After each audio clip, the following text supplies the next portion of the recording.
take projection.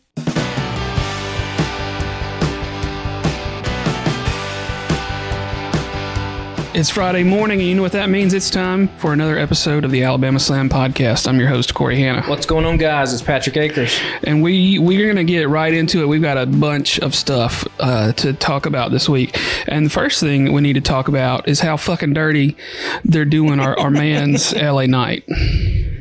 I mean, we usually talk about the wrestling that happens on television every week. And you could make the argument that the loudest pop anybody got for this past week didn't even happen on TV. It was a dark match. The LA Knight coming out at Madison Square Garden, I guess officially turning babyface by attacking Hit Row, and was a digital exclusive on the YouTube channel. Yeah, I didn't even know about it until you texted me today. And we're like, we got to start off talking about LA Knight's pop. And I was like, what are you talking about? I mean, listen, there was a lot that happened on SmackDown Friday night. Y'all couldn't give my man 3 minutes. Well, they gave the first goddamn 30 minutes to the Bloodline, which fine. Yeah, I mean, deserves it. But 3 minutes. We couldn't do 3 minutes? Yeah, because at first I was like, what? Why are we getting into a thing with Top Dollar? Hit Row. I was like, okay, well, this is not a thing. He just whooped their ass. Yeah. Like you said, it was just a way for them to turn him face, I guess. It was a way for him to get out in front of the Madison Square Garden crowd. And if listeners haven't watched it, go find it on YouTube. Like, I'm not kidding when I say, like, it'll take you 3 minutes. It'll take you 3 minutes, and the LA Knight pop is the biggest, one of the biggest of the week. That was, yeah, it's crazy. Yeah, they're doing him dirty. This stuff with Triple H talking about, yeah, we listen to the fans and we give, he's like, we do what the fans want. Not right now, you ain't.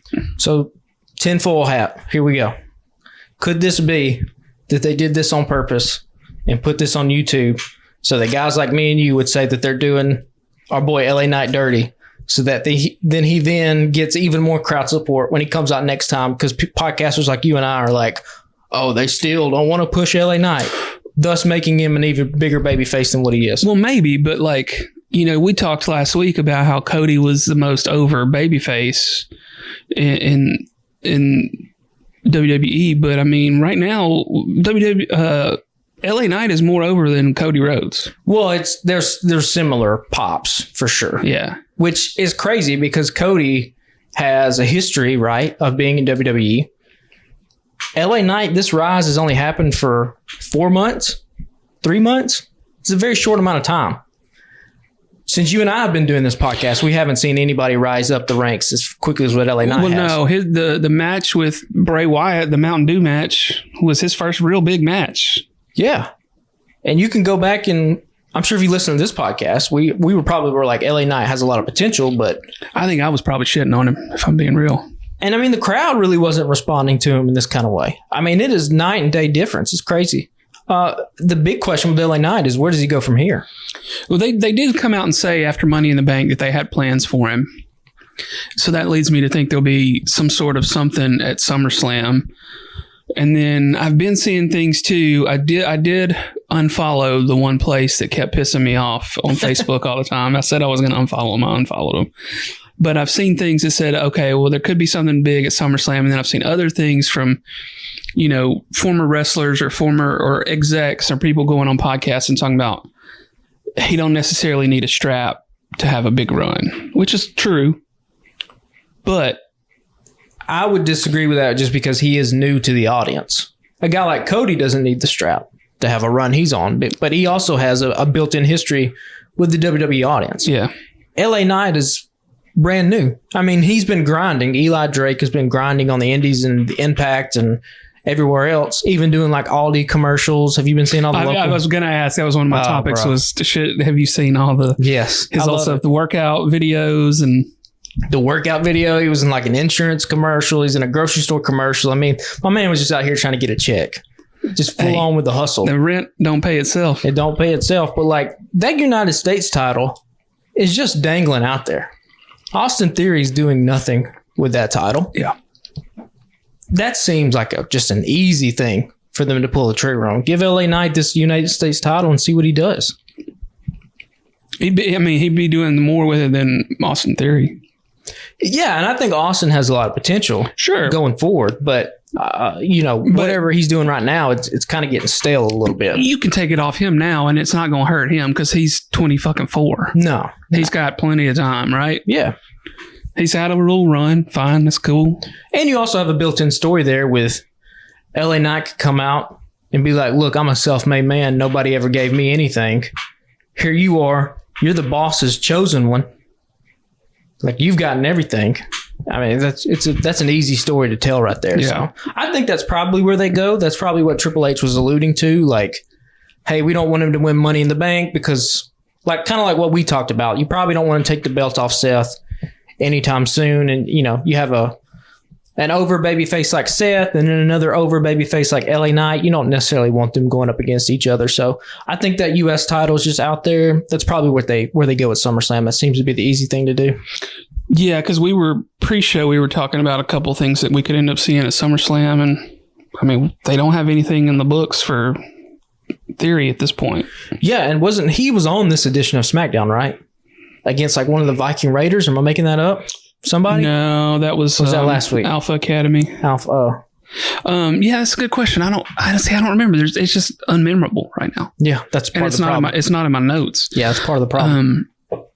Yeah, that's the choice probably because it looks like Gunther and Drew McIntyre are going to be in a thing probably at SummerSlam. Yeah. And that'll be fucking good.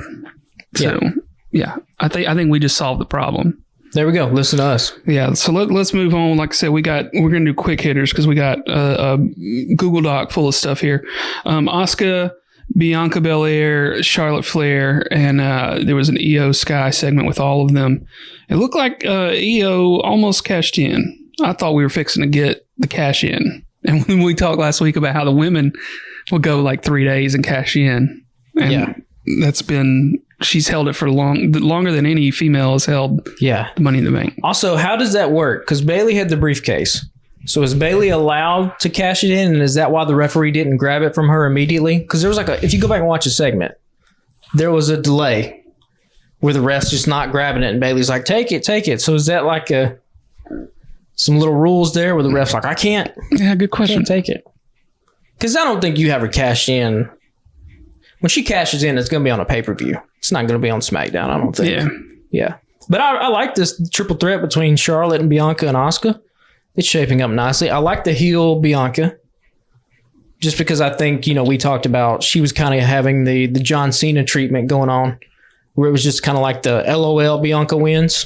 It doesn't matter who she goes against. Yeah.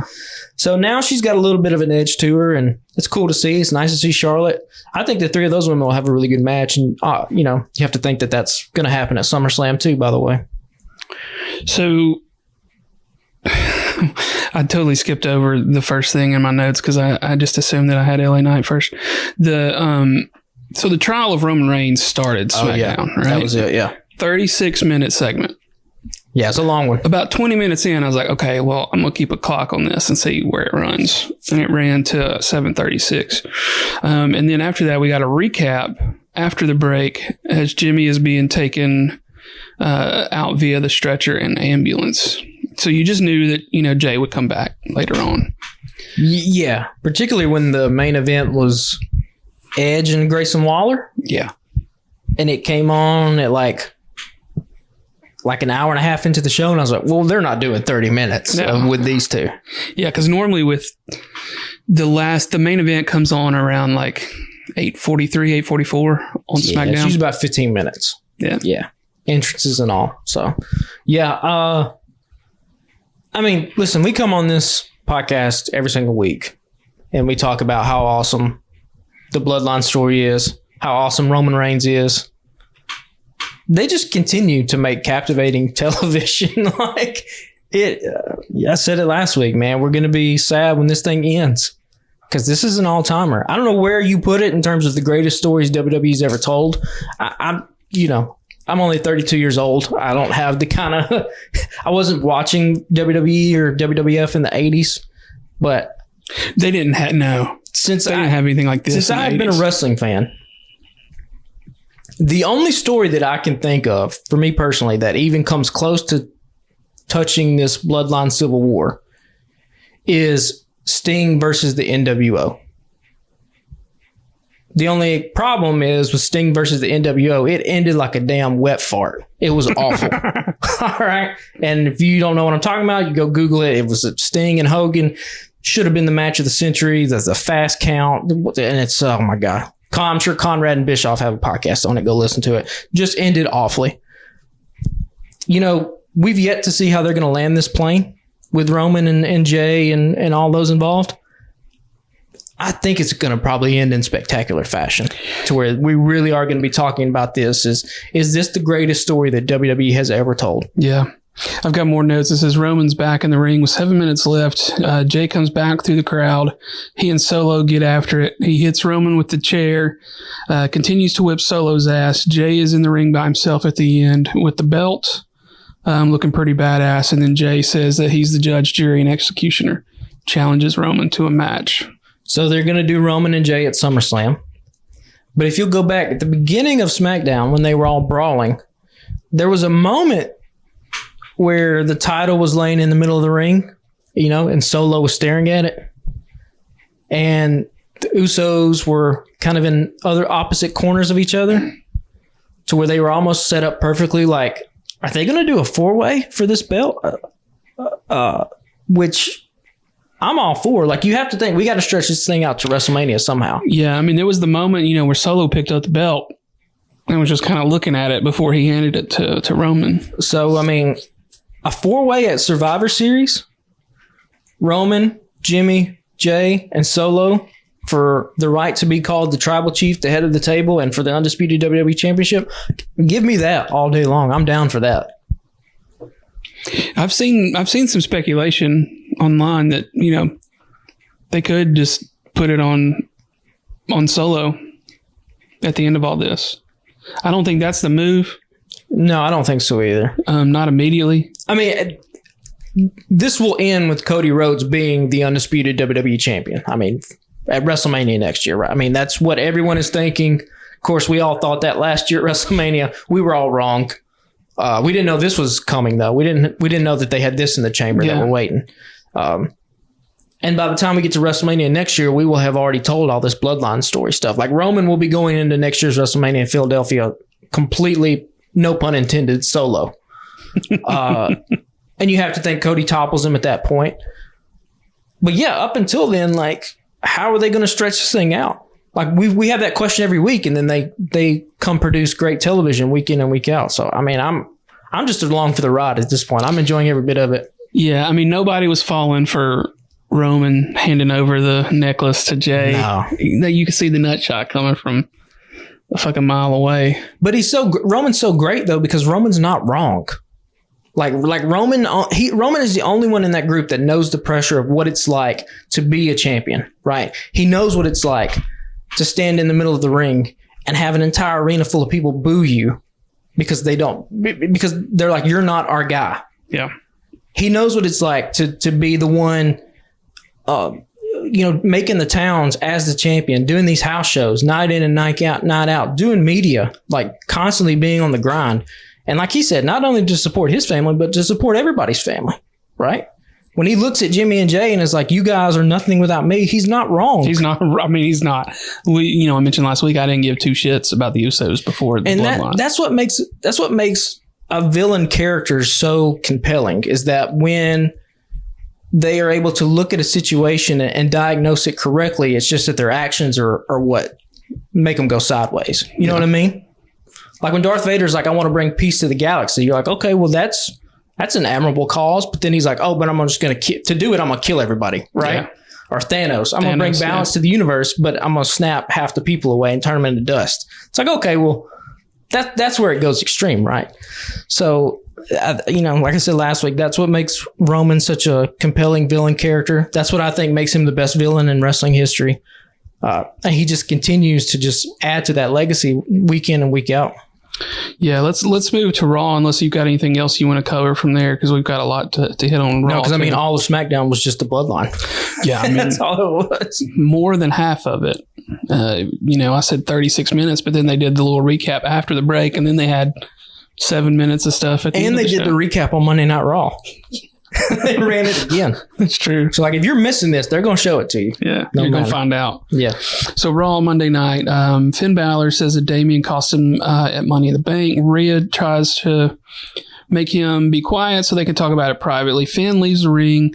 Rhea tells the crowd that what we just saw is their business and the Judgment Day still runs things. Seth walks out eating chicken wings. I love it.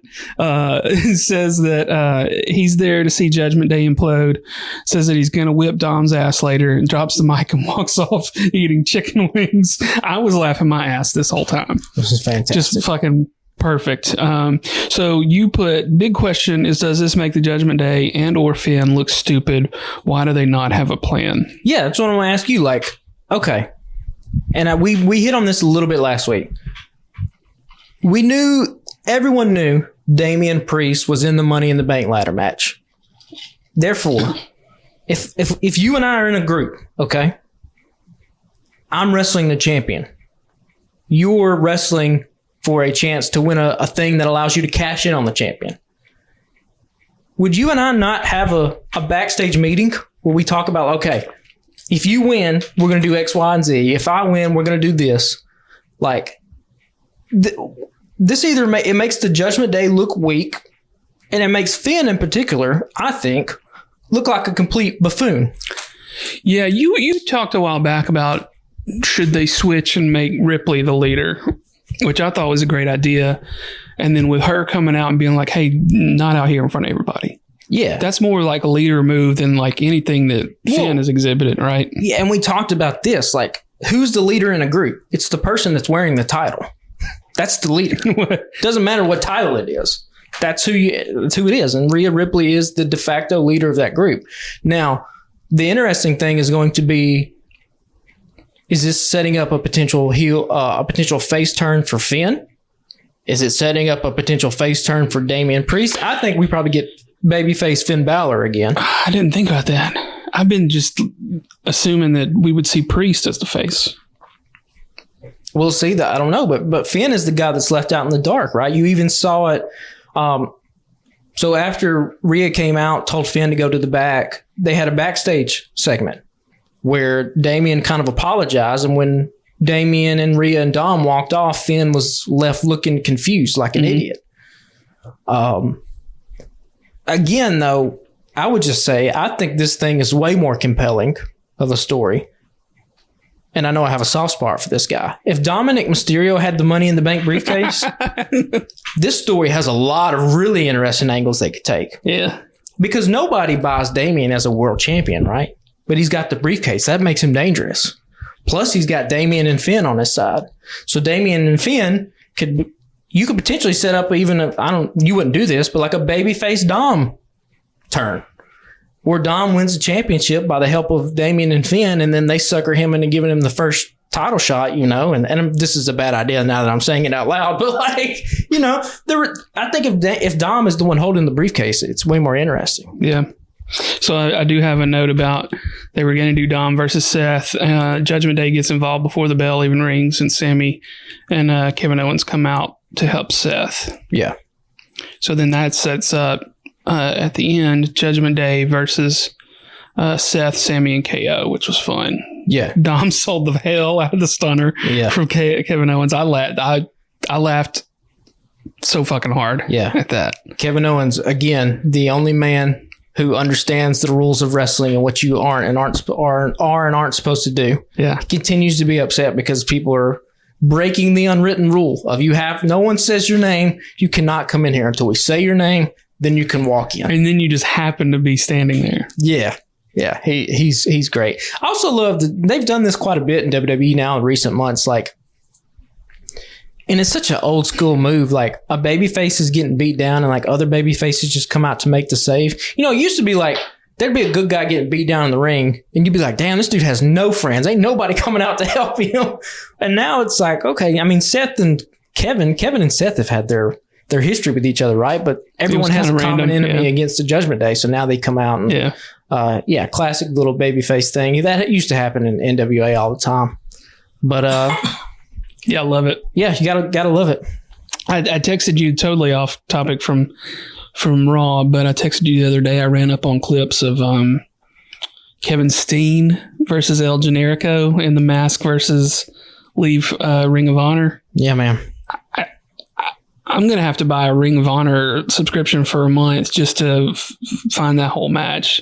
The highlights on that somebody posted on TikTok were fucking off the rails. That shit was insane. That was such a special time in wrestling. And in independent American wrestling. Because you got to remember, at this time, this was the height of the John Cena era.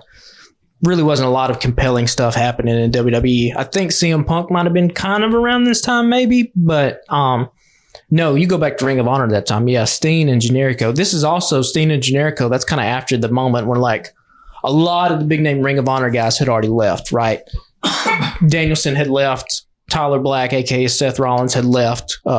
And so those Steen and Generico were really kind of championing in that new era of Ring of Honor. And yeah, they had those set of matches, which is just incredible. Insane. They've pulled some of those spots out from those matches for other ladder matches, but they've never gone all the way, like in WWE, the way they did in Ring of Honor like that.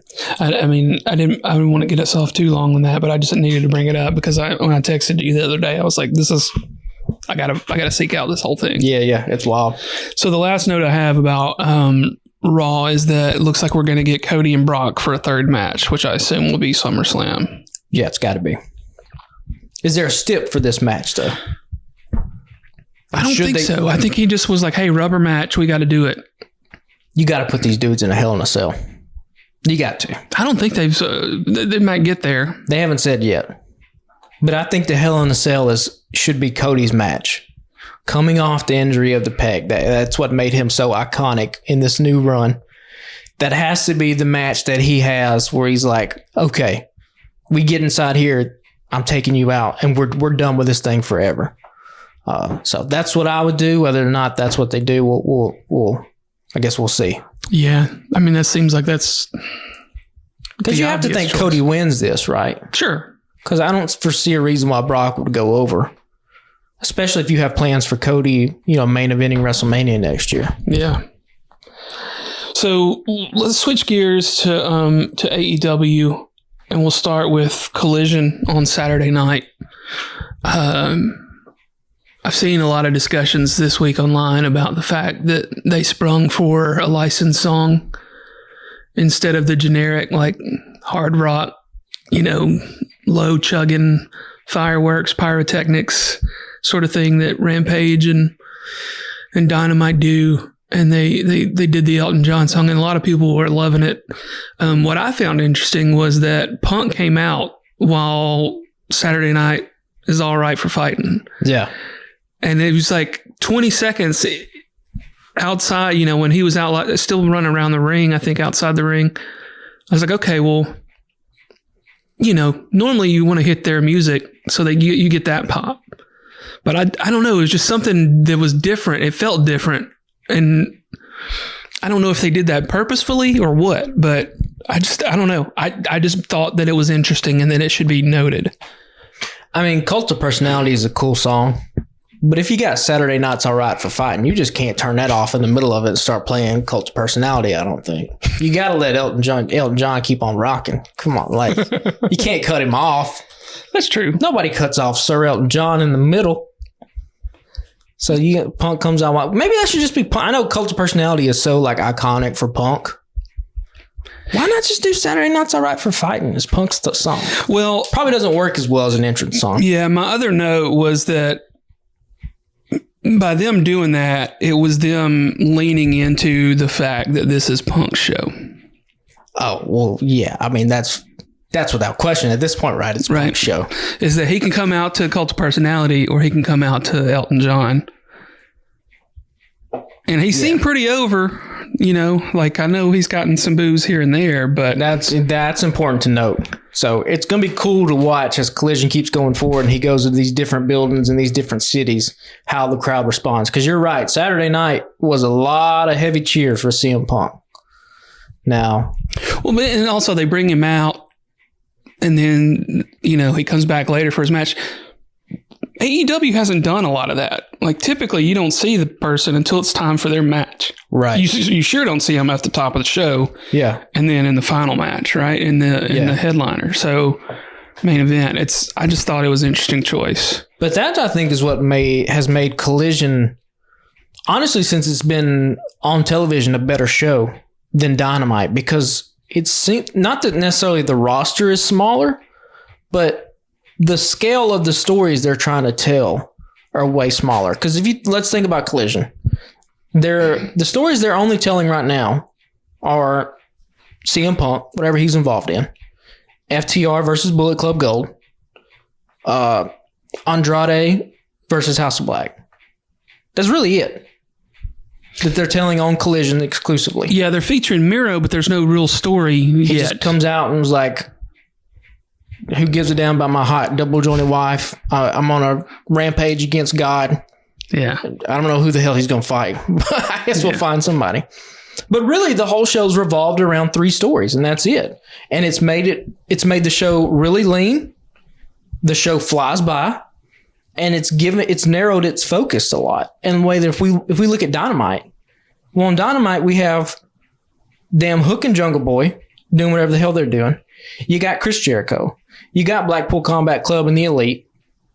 You got the Outsiders going up against whoever. Sky Blue, Britt will be back. You got MJF and Adam Cole. I mean, that's just 5 I can name off the top of my head. I'm sure there's others. Yeah.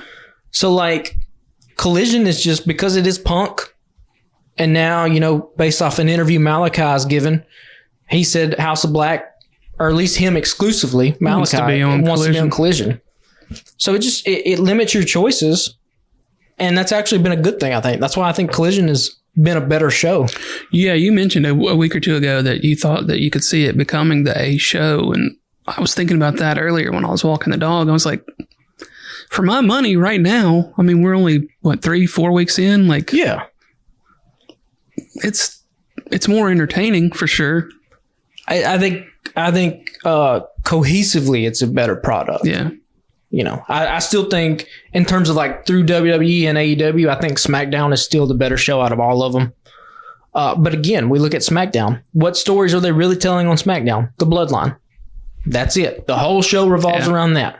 Yeah. So I think that's kind of the key that maybe they've unlocked a little bit with Collision. And I hope that they kind of, Tony Khan and the creative community kind of use that formula going forward with Dynamite. Because I do think you could par down some of the Dynamite stuff a little bit. Yeah, and there's going to be some good shit on Saturday night, and I'm going to be busy Saturday evening, so I probably won't watch it until Sunday afternoon. Yeah. Be a lot. Yeah. So next up that I've got notes for, Ricky Starks gets the win over Hobbs after a quarrel between Hobbs and Marshall. So it looks like they're going to be splitting up Hobbs out of the QTV group pretty soon, which is fine. Yeah, but where does Hobbs go from? Where's Hobbs go from there? They haven't quite figured out what to do with him. There's a lot of guys in AEW that just have no direction. Right. Wardlow, post losing the TNT title, nowhere to be found. Yeah. Hobbs, same thing. I thought that they were setting something up interesting that they were gonna do with the Book of Hobbs stuff, but it's just kind of floundered. I feel like it could be something like if they pick the right story element. Yeah, and you have to give it time. You got to give it time on the show every week to get it over. Like that's the thing that's not even an AEW thing. That's a wrestling thing 101. You want something to get over, you got to give it time on TV. You can't just like have it be hit and miss where, Hobbs is on TV one week and then he's gone for 3 weeks and he shows back up. Like people lose interest. The culture and the way people consume content nowadays, everything moves so fast. You kind of have to do a little bit like the Bloodline stuff and kind of beat people over the head with a little bit. Like, hey, 30 minutes off the top of the show. Then we're going to recap it. Then we're going to come back at the end. Then when you're watching Monday Night Raw, we're going to recap it again in case you missed it. It's going to be all over our social media channels. Like, it's kind of how you have to do it nowadays. Yeah. I mean, look, I know both of us picked Ricky for this one because we wanted to see Ricky versus CM Punk. Yeah. It's just, I don't know. I felt like they were going in a decent direction with Hobbs and then they put him with QT and it's just been like, yeah. So maybe they'll figure out something at some point. I feel like he could have some potential. They just haven't figured out exactly what yet. So also, where the hell's Johnny TV? Johnny TV showed up And he's gone now. Yeah, who knows? Whatever. Probably on Rampage. I did watch Rampage, but I don't have any notes about Rampage. And they got that girl. She's rapping now. The rap I didn't think was bad, honestly. If I'm being totally honest, I didn't think it was that bad. We were watching last night. She starts rapping. They did her little segment. I was like, well, if JR were here, he would call her a Jezebel. Yeah. Well, yeah, I don't, it's whatever. I don't understand it. But it's not for me to understand, I don't guess. So next on the notes, mask segment with Malachi Black. He's got Andrade's match and he's talking about the significance of it and et cetera, et cetera. And this is going to be one for I say it's going to be one for the books. Like, if you get Malachi and Andrade in a ring together, I think it's just going to be badass. Yeah, I'm just waiting for the match. I don't really care about these promos. Promos are good. I just want to see these two dudes fight. My man Andrade, my new favorite wrestler, has not wrestled in 2 weeks, 3 weeks. What are we doing here? So his last one was what, Brody King? Yeah. Even if he comes out, I don't care what he does. Hits a spinning elbow on a jobber. I just want to see him. I want to see the entrance.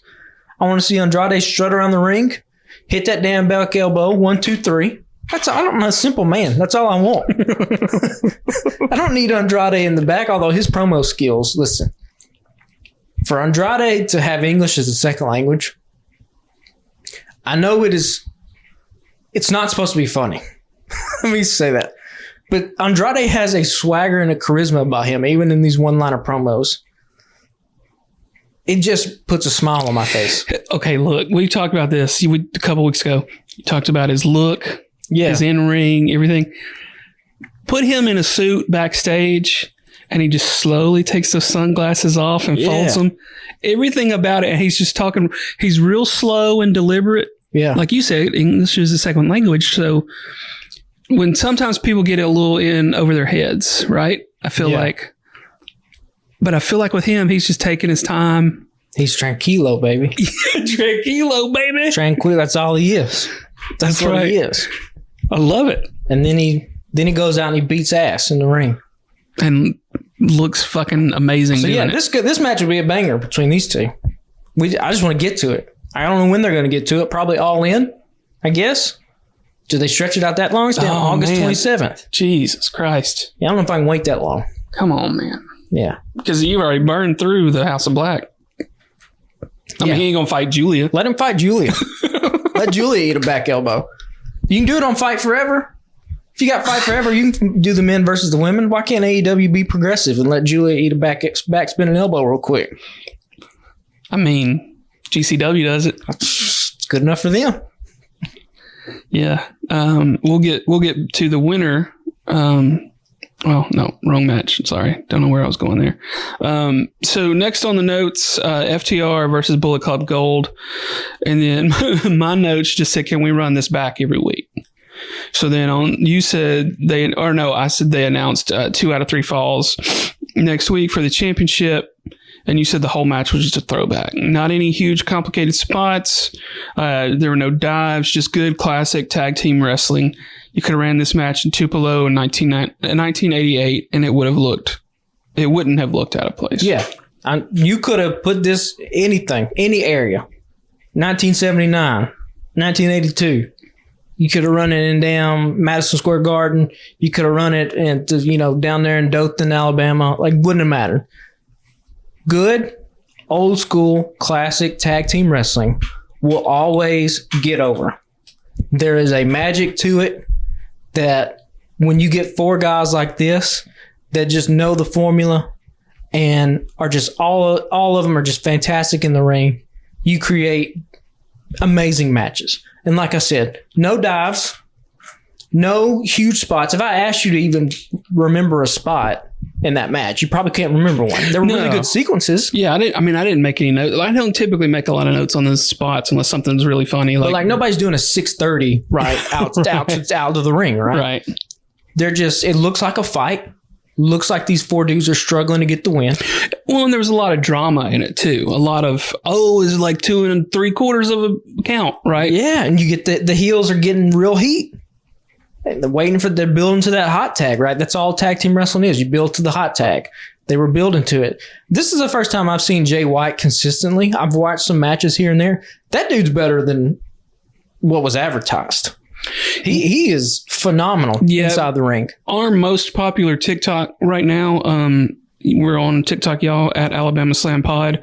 Our most popular one right now is about the Ospreay / Omega match. Yeah. Where we were raving about Ospreay and, backing the truck up to his house, and people, it's funny because it's like nobody's clearly read the comments and nobody's listened to the rest of the podcast, but like 1 billion of the comments say Ospreay said he's not coming to America. I'm like, okay, well, that's not the fucking point of this, right?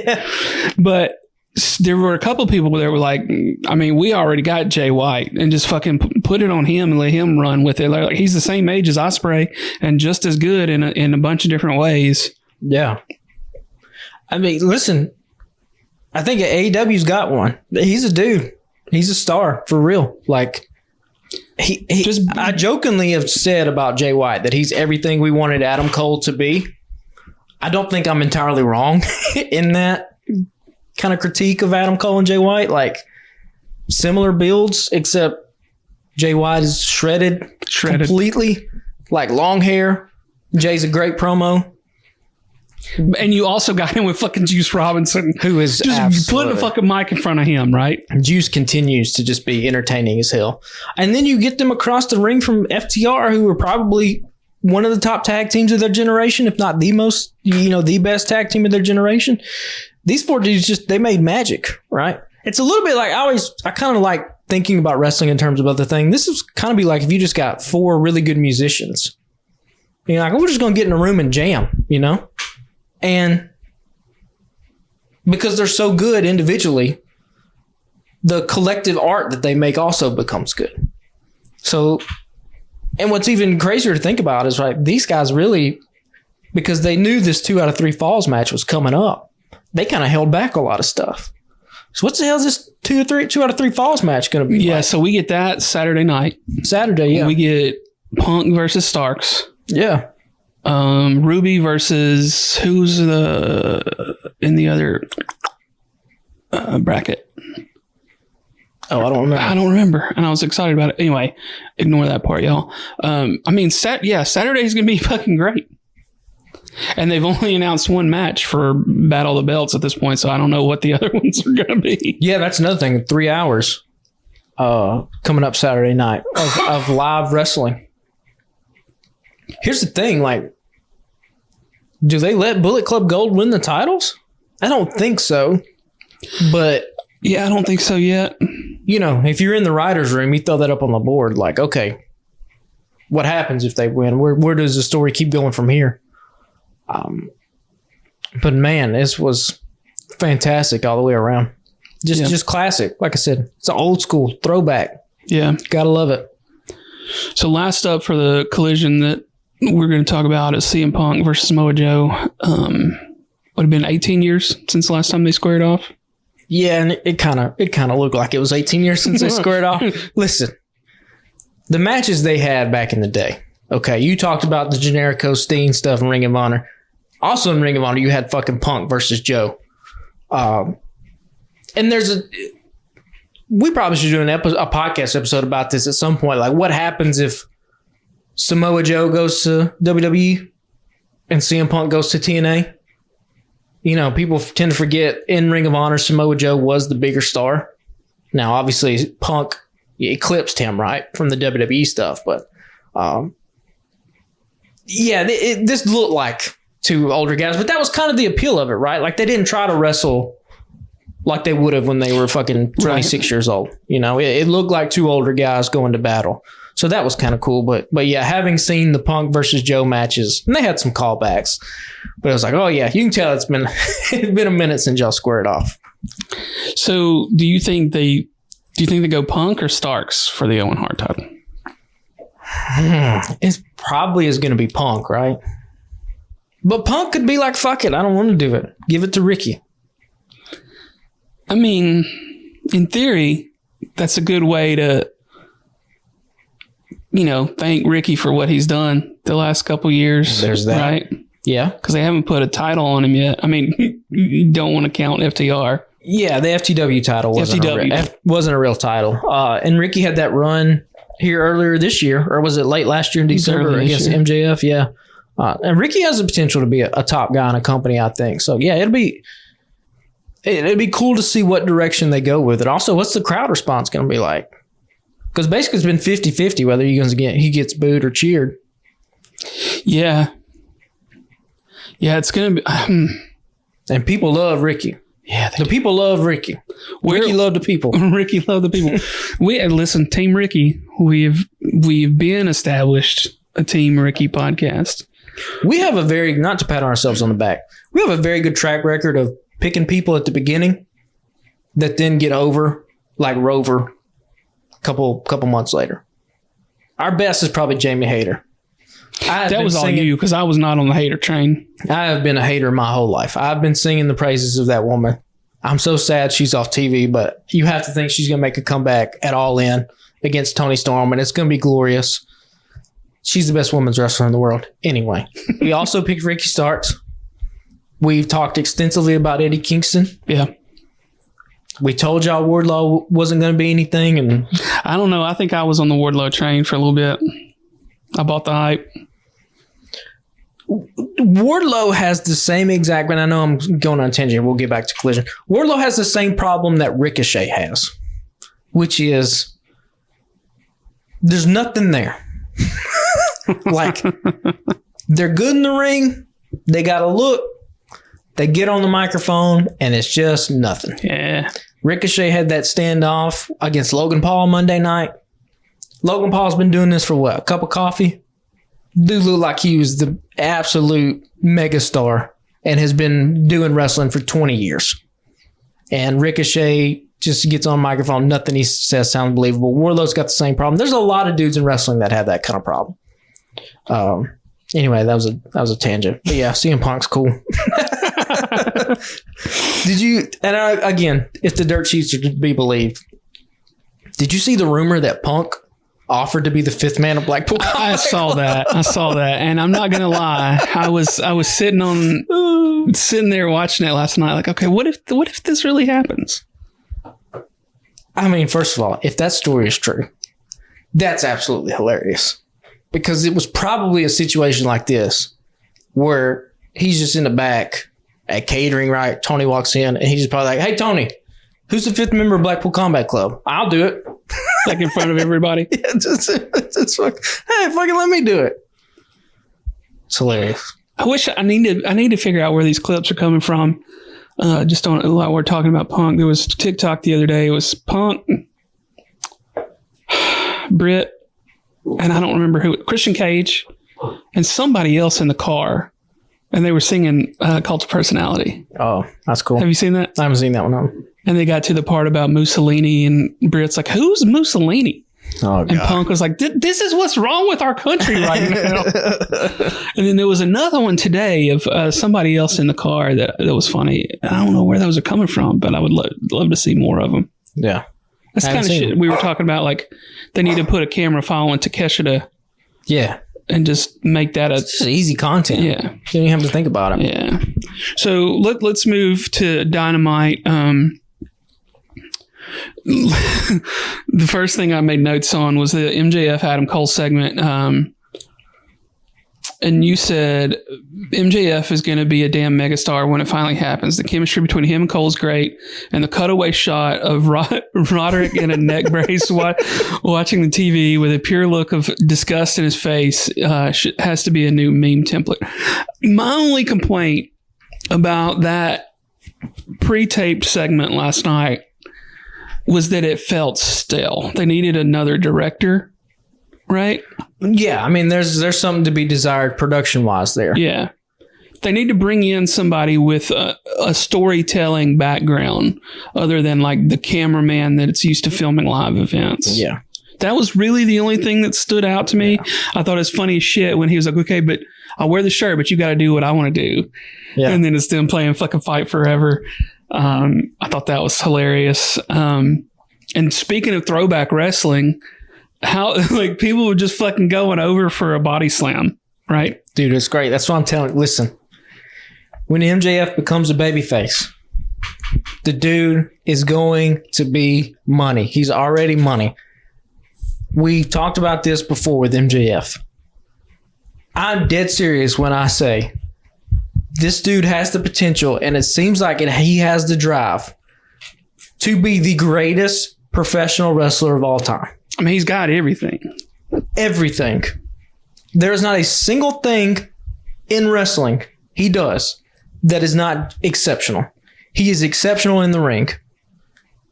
But he doesn't show it, right? Because he's a heel. But you even see it in the moments Wednesday night where I think it was, what was it? Brian Cage goes to throw a clothesline and he does the backflip into things like sneaky athletic that he just shows off when he needs to.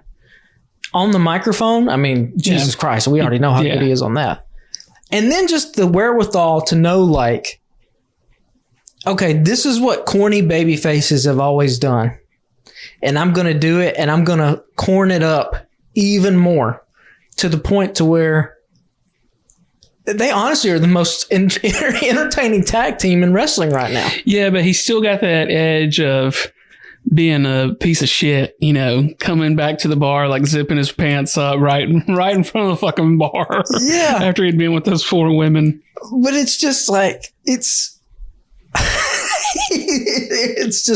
classic, again, like classic old school babyface stuff. And he's just nailing it to perfection. Yeah, I laughed again as much as I did last week. It's still funny when he's running circles around Adam Cole. Yeah. Before the Adam Cole baby part in his intro. He's got the boom part down where like everything about it is just great. Adam Cole, the reveal of him wearing the Better Than You Baby shirt, which first of all, Better Than You Baby, that's a hell of a catchphrase. Yeah. And I might need to buy me one of these damn shirts. Okay, because we know how this, well, I'll get to that in a second. This is not going to end well for this tag team. Like, they're not going to continue to be a thing. So Better Than You Baby would just be a cool shirt to kind of have as an item, collector's item. Here's my question to you, though. Everybody thinks it's going to be MJF that turns on Adam Cole, right? What if they do a double turn here? Well, that was one of the things that I wanted to ask you was, so MJF has been heel. Cole has been a face since he came back, right? But was a heel when he left. The only thing that made him a babyface was the concussion and the recovery. So that was my question was, how do they do this? Do they turn... I didn't think about a double turn. Do they turn MJF face and turn Cole heel? Because I was kind of interested to see the Cole face run for the next year or so. Yeah. But yeah, I mean, it's going to go sideways sooner rather than later. Because they had a little Easter egg in that backstage segment when they're playing video games like what you were talking about. And Adam says, oh, you didn't play video games, you didn't play multiplayer games? And MJF said you had to have friends to do that. He's putting himself out there. And we know his history of bullying. He's mentioned that on the show before. That's all in kayfabe now. Like, in the kayfabe reality of the show, like, we know that MJF was bullied when he was a younger kid. I don't know, man. I've been telling y'all there's money in a babyface MJF stuff. And because MJF turning on Adam Cole is too obvious. I'm not saying it won't be good when it happens and these two guys won't have a good feud. But that's so predictable. Why not try to switch it up? Now, the only reason you might not switch it up is because Mr. Edward Kingston is over in Japan right now. Yeah. And when he comes back, he's the guy that you want to take the title off MJF. And if that's the case, then you have to keep MJF as a heel. Yeah. So that you can get the huge babyface Eddie Kingston run. But if that's not in the cards for the end of this year, I don't know that I don't kind of just, hey, Max, we got something organic happening. We might need to drop the whole bidding war 2024 thing because it's been a while. He hasn't said it in a while, and you're about to be the babyface. The crowd kind of wants this, like you said. He got a holy shit chant from a damn body slam. Yeah. And they were teasing up the double clothesline. So you got to think that's coming. My next man week, got right? double clothesline written on his elbow pad. Okay. There was even a beautiful moment of just subtle storytelling where Adam Cole goes to hit the super kick, and I think it was Big Bill catches it. And Adam looks to MJF, and he's standing on the apron. He's doing the eye poke thing, and Adam Cole eye pokes the guy. Like they got amazing chemistry. This has been so entertaining to watch. That was the other TikTok I thought about. It was Hobbs, and I think it was maybe Ruby in the passenger seat, and MJF was in the back, and they were listening to DMX. Yeah. And they're up front, like singing and rapping, and they're like, MJF, you don't know this? He's like, no, I don't sing. I don't rap. And then you can see him back there, like kind of start swaying. And then all of a sudden he's like, stop, drop. he's singing along. It's awesome. Funny as shit. He's great, man. Like I said in the when I was talking about Ospreay, like if I have MJF under contract long term, I feel good about my company. I'll figure the rest of it out. Like I got the guy. Because honestly, let's think about this for real. Roman Reigns is not going to keep doing this for the next 5 years. No. Okay, he's close to retirement. MJF is at the level of what a lot of NXT people are. He's around that same age, right? He's around the age of like Carmelo and Braun and all those guys in NXT. In a fantasy draft of people who are, let's say, under the age of like 28, who the hell's your first pick? It's going to be MJF. Yeah. I think Carmelo Hayes is going to be a huge star. Yeah. Dude has the looks, got everything. I don't know if he's MJF. And so as that crop of WWE stars age out, AJ Styles in his mid-40s. I mean, Seth Rollins is... He's not a spring chicken anymore. Yeah, I mean, he's not young in the grand scheme of things, right? Like, so I don't know. You got, if I got MJF under contract, I'm feeling good about the next, decade of my company, I think. Yeah. So let's do a quick hit on Darby and Cassidy versus Garcia and Guevara. It looks like we'll get Garcia and Guevara versus MJF and Adam Cole, which could be interesting. They teased something coming with Guevara a couple weeks ago, and then he got interrupted. And then there were some moments between he and Garcia last night in the ring. You can feel something's kind of brewing there. It was an interesting match, and even Guevara didn't seem real happy with the way they won last night, right? No, I mean, he goes back and gives the handshake to Darby. Good match. You're kind of keeping all these little different storylines that are going in one match. That's smart booking. The Daniel Garcia hip dance just continues. It's so stupid that it's great. Yeah. And it's cool to see a little bit more of his personality come out. And then, you have to think Cole and MJF versus Guevara and Garcia is going to be a good match. Yeah. And then we saw Hager give the purple hat back to Jericho last night. How much did that break your heart? Broke my heart a lot, man. Broke my heart a lot. Did AEW shop ever sell those purple hats? They did. They did. Yeah. And I want one. You need one now. Now it's a collector's item. I mean, I like this hat.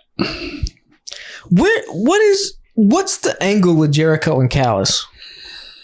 They did the little package last night, and what was funny was I didn't even recognize that as Don Callis. Yeah. Well, they made the joke about it. Yeah, but what's their end game here? I don't know, man. Like, Jericho's not going to team up with the Blackpool Combat Club, right? No, and is Takeshita is with Callis? Yeah, right? and then they're kind of in line with the Combat Club. Yeah. I don't fucking know, man. Like, I guess, there is a utility in having like a heel manager who has a bunch of different people, but Jericho doesn't need that manager, right? Right. Takeshita needs it, and there's some other people who could use a manager like that. Yeah, they're playing into the nostalgia of it all with that, and I don't know where... it's not really nostalgia because I don't give a shit about Don. I never watched Don Callis. Yeah, I don't really know the relationship between Jericho and Callis. Yeah. I don't know. I'm not saying that it's bad necessarily. I'm just saying I don't know what is going to happen. Yeah. It'll be interesting. One thing I do want to spend a couple minutes on before we wrap up, Swerve Strickland versus Nick Wayne. I thought it was smart for them to give Nick a package last week and this week. Yeah. Right? So it's not just a kid making his debut. Yep. Swerve ended up winning. I saw a lot of people thinking that they would put it on Nick, let Nick get the win last night. And then you've got some notes. I've been reading all your fucking notes all night instead of just letting you say what you want to say. But you got some stuff you want to hit on. Yeah, I mean, you got to give Swerve the win here because he's been the mainstay on television. He's one of the top heels in the company, and he's a guy that I think both you and I are eager to see kind of make the jump into the main event level scene in AEW. The biggest test that any wrestler can pass is, do you look like you belong? And Nick Wayne, when he came out of the tunnel, you're like, oh yeah. Like, sometimes it doesn't translate from the indie scene to the arenas, right? The bigger arenas, the bright lights, the cameras, it swallows people whole. It didn't do that to this kid. Yeah. Last night. He showed out in Huntsville in January of this year. We saw him. Yeah. With the East West Express at GCW show. And I was curious how he would look versus somebody like Swerve, who he's had a couple matches with before in the last year or so. So that was probably smart to let him work with Swerve, who he knows, right? But it's not like Nick Wayne is a dude that's green behind the ears. This dude has literally been wrestling all over the world. He's wrestled Swerve. He's wrestled Ospreay. He's wrestled Kenta. He just got back from a tour of Japan. Like, dare I say, he's probably the most decorated 18-year-old in professional wrestling history. Like, when you look, the only comparison I can make when I look at him is like Randy Orton. You go back and watch, like, Randy Orton in 2002 when he made his debut. You just saw the dude and you're like, oh, he's going to be a fucking star. Like, there's nothing. He's got everything. He's got the looks. Yeah. He's got the height. Like, if you go on the damn toxic ass squared circle live threads for AEW, there was a lot of body shaming stuff against Nick Wayne last night, being like, oh, dude looks like a string bean. I would also like to say, like, he's 18 and he literally just graduated high school. Yeah. So, like, he's not been able to be a full-time professional wrestler to the point where he eats and trains and takes all this stuff seriously because he's been studying for fucking trigonometry and geography. You know what I mean? Yeah. So now he'll never have to use again in his life. Because he's going to be a star. Yeah. I would bet all my money that Nick Wayne is going to be a big deal in professional wrestling. And if I'm AEW, what I hope Nick Wayne turns into is a Randy Orton, where you can look at this dude and be like, he's going to be the standard bearer for this company for 20 years. For 20 years. And there's going to be guys we can pair him with, and he is going to be a mainstay for our company for 2 decades. He's going to be involved in some great matches. And look, the match, the in-ring talent, that dude's got this. He's got it down. I mean, even the little bit of stuff you saw last night, he's insanely talented. It's the other stuff that he'll have to kind of work on, the mic skills, putting some weight on, but that stuff will come. He hasn't had to do a ton of promos on the indies and stuff, and even that stuff you do on your phone and fucking send it to somebody to put on social, right? Right, but I mean, he's got he has the unfortunate backstory of his father passing away. Like, he is going to be a natural, at least while he's young, a natural babyface. And the thing that I'll say too, the reason I would bet on this kid is just because if you went on wrestling Twitter last night, the amount of support and the amount of people that were like, I fucking love this kid, from other wrestlers like Allie Katch and Effie and all these people. This dude, Nick Wayne, sounds like just an amazing kid and a good person. And I would just bet on people like that. Yeah, man. I'm excited. He showed out quite a bit last night. Solid ass match. Yeah. Doing some stuff you wouldn't expect to see from an 18-year-old. And then he got his damn elbow snapped. And what was a nasty looking spot. That was great. God fantastic. Damn, yeah, they sold the shit out of that. And the selling. That's like, he's got it down, man. And like I said, he passed the test as soon as he walked out. That's the biggest test. I'm not kidding. Like, go back, anybody. Any of these dudes we said don't have it. You can kind of tell instantly when they come through. Nope, doesn't have it. I mean, you can't teach that. And he's got it. Yeah. Had a little bit of swagger. Yeah, fucking I would too. If I'm 18 years old and signed to a company, I've been all around the world. I'm a third generation wrestler. I've wrestled literally the best of the best the entire world has to offer. Like, yeah, I didn't realize he'd been in the ring with Ospreay, and I saw a picture last night, and I think that tweet was just something to the effect of, yeah, this dude's going to be okay. It was just a picture of them in either's corner of the ring, like before the match. It's like, this guy's going to be all right. he's going to be all right. Yeah. Last thing we want to talk about, Pac was back last night. That's exciting. So he's going to be the 5th member of the Blackpool Combat Club for Blood and Guts. I didn't see that one coming, really. Probably should have. Even though they never had really much. I'm going to say probably should have. When I've been thinking about people that were away that could do it. Yeah. I still kind of bought into the fact that CM Punk might end up in Blood and Guts somehow. But I mean, Pac makes sense. He alluded to the built-in rivalry he has with Kenny. Yeah. And then Ibushi will be the 5th member of the Elite, the Golden Elite, as it were. Sign me up. Sign me up. This is going to be amazing next week. Like a fucking Wednesday match. It's crazy. And we talk about it all the time. Like, wrestling fans are spoiled. The fact that this is just for free on TV next week. And damn, Ibushi, one of the biggest stars in wrestling in the entire world, just going to show up for free. You ain't got to pay no money. That's wild. You know, I was just thinking about it today. I was thinking about what you said about Collision being the eventually being the A show, and then I was like, well, maybe it's going to be sooner than we expected. But then you got them doing shit like this on a Wednesday night. Yeah. When I mean Collision is the A show, I mean like in terms of like the quality. Like they would never put Blood and Guts on Saturday. Yeah, it like. Especially when football season rolls around, it's going to be interesting to see what the ratings look like because there's just going to be a lot of people who are going to watch college football and watch Collision on Sundays on their DVR.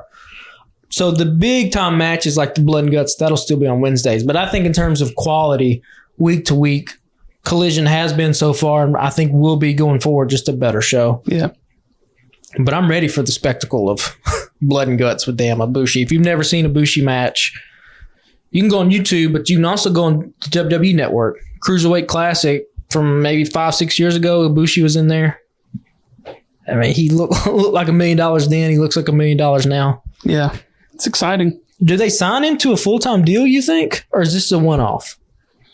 Feels like a one-off. I don't know. It feels like it, but I think I don't know the contract situation, though. Yeah, well, like Ibushi was in New Japan, but they had a huge falling out, and you know, Kenny, Omega, and Ibushi have a long history with each other.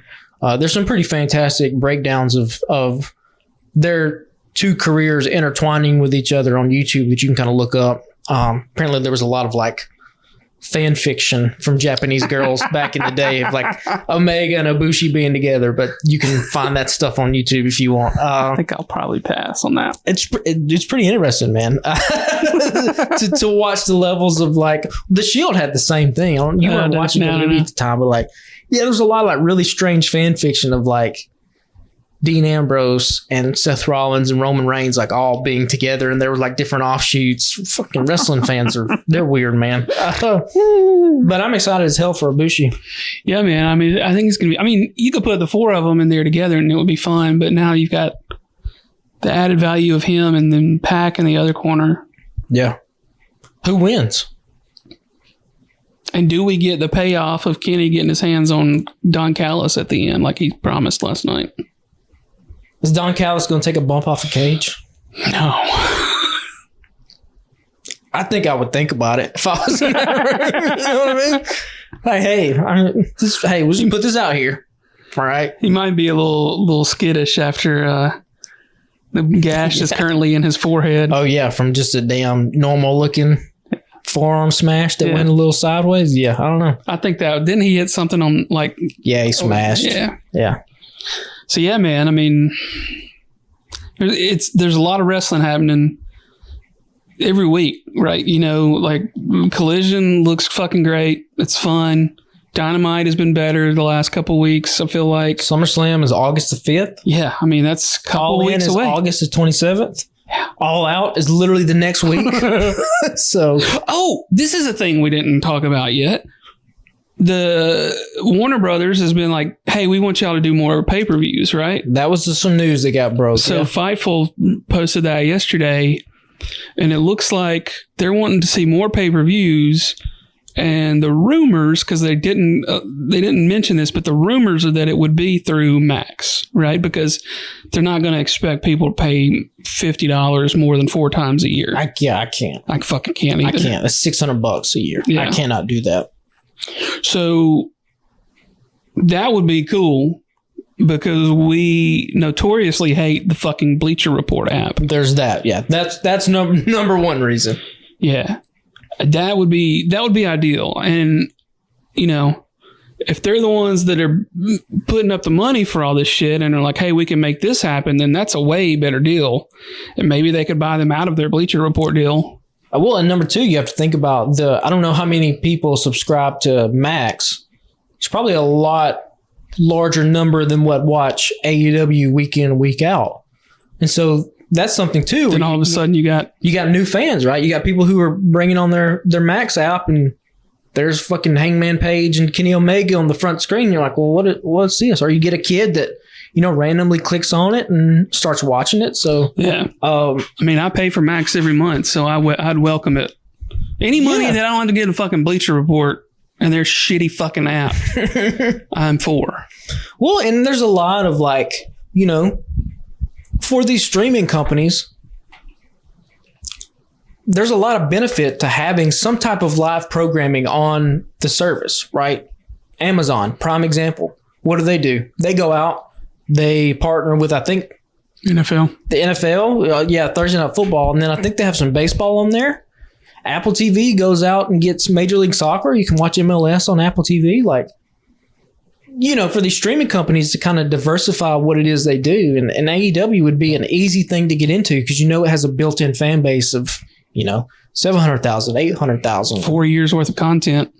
Yeah, you have a huge back catalog that you can just flood your service with. I would love to go back and watch Dynamite's, you know, from the first. Yeah. And plus, you know, what do they do with Ring of Honor? Does it get folded into Max in this deal? Oh, that would be ideal. Because that's one that I haven't sprung for recently. Because I was like, that's just more money and more time invested every week. But I would love to get it for a month or two and see a handful of things. And if I'm already paying for it, you can bet your ass I'm going to watch a bunch of the fucking. And I think Max has a deal with AT&T. I think that's how I have Max. Because I have an AT&T Unlimited plan. And I just get Max for free. So yeah, you know, if you scrolled on the side of Max and it had like Discovery Channel and then there was a damn AEW just like there is on Peacock, there's a big benefit to that. It's also crazy that AEW has come this far in such a short amount of time. You know, people love to look at the television ratings and point to that and say, oh, AEW's fan base is dying. I don't know how much stock I put into those numbers because like I rarely watch AEW live. I also don't have AEW through cable. I don't know if those Nielsen ratings look at people who have cut the cord. Yeah, I don't know how any of that works. AEW's fan base is probably, you know, for the most part lives online. Those people are really tech savvy. How many of those people are illegally, quote unquote, watching AEW through different streams? So, yeah, that's a good point. I mean, I don't know how they get those numbers these days because I don't know very many people that are still on a cable or satellite. I mean, my parents are. Yeah, I've never met anybody that had a Nielsen box in their house. It's true. So, true. I don't know how much stock I have. You know, I think Meltzer had a quote this past week, like, wrestling is as hot now as it's been since like 2001, which is like the tail end of the Attitude Era. And it kind of feels that way. Now, I get that we're way more insulated to us being wrestling fans. You know, all of these algorithms from social medias, they all just feed us more wrestling content. But it does seem like there's a buzz that's happening. AEW, the independents in America and around the world, New Japan, like it feels like a lot of people are consuming wrestling in some form or the other. Yeah. Well, I think that'll wrap it up for us for this week, y'all. If you would, please follow us on all the socials at Alabama Slam Pod for Twitter, Instagram, and TikTok. We're trying to post videos on those on the reg. Twitter, not so much because we don't really get any interactions off of those videos that we've been posting. I'm waiting for Musk to just get the hell beat out of him by old Zuckerberg. And if you were Tony Khan, how much would you offer those two men to have it happen on Wednesday night at All In? Oh, Wembley. yeah. 80,000 people. We got MJF versus whoever. We got Ospreay and Kenny Omega 3, the rubber match, the greatest trilogy of all time. We got fucking Elon Musk versus Mark Zuckerberg in a steel cage for reals. And that's how I would do. I'd do some Vince Russo type of shit. It was like, hey, this is the rest of the show is fake, but this is the real stuff right here. Yeah, we're going to go off script. Musk can do whatever. Zuckerberg can do whatever. What a fucking shit show, man. I think I'm not joking. I'd pay $100 for that. For real? Yeah. No way, cuz. To watch two billionaires? This is as dystopian as it gets. The fucking richest people in the world are going to just fight each other. This ride that we call Earth, we're on the tail end of it, baby. Buckle up. It ain't going to last too much longer. Just enjoy it. The Earth is on fire out there. You can't walk your dog without breaking a sweat, son. We about to shut this damn thing down. We got to enjoy it while it lasts. So put them in a cage. Let them go. Yeah, man. If y'all are new to the show, tell your friends about us if you appreciate it. I think we might be getting a little pickup action via some of the social stuff, a little interaction there, but we'd appreciate it. And leave us a review on Apple Podcasts and or Spotify. That helps get more eyeballs looking at us and listening to us with your ear holes. So yeah, we'd appreciate it. And if you want a t-shirt, go to tpublic.com and just search for the Alabama Slam podcast. A couple of different designs there. And new podcast alert. Friend of the show, cousin of the show, Mallory McCormick has a new show called The Stare Down that starts Monday, I believe. It's a sports podcast from a female perspective. She knows more about football than I do, and that is no fucking joke. And has known more about football than I have for quite some. Most of my male friends, she could outsmart you when it comes to football. New podcast starts Monday. There's Tuesday at the alabamatake.com is taking it down. It's a weekly pop culture podcast. We're in a new season of This Song Sucks right now. Title says it all. They talk about songs that are shitty, and a monthly book podcast by my lovely wife called Check Your Shelf about books. And I think she's going to go to bi-monthly soon. So check all those out if you don't mind at thealabamatake.com and on all socials. Yeah, man, we appreciate it. And we'll talk to y'all next week. Later, guys.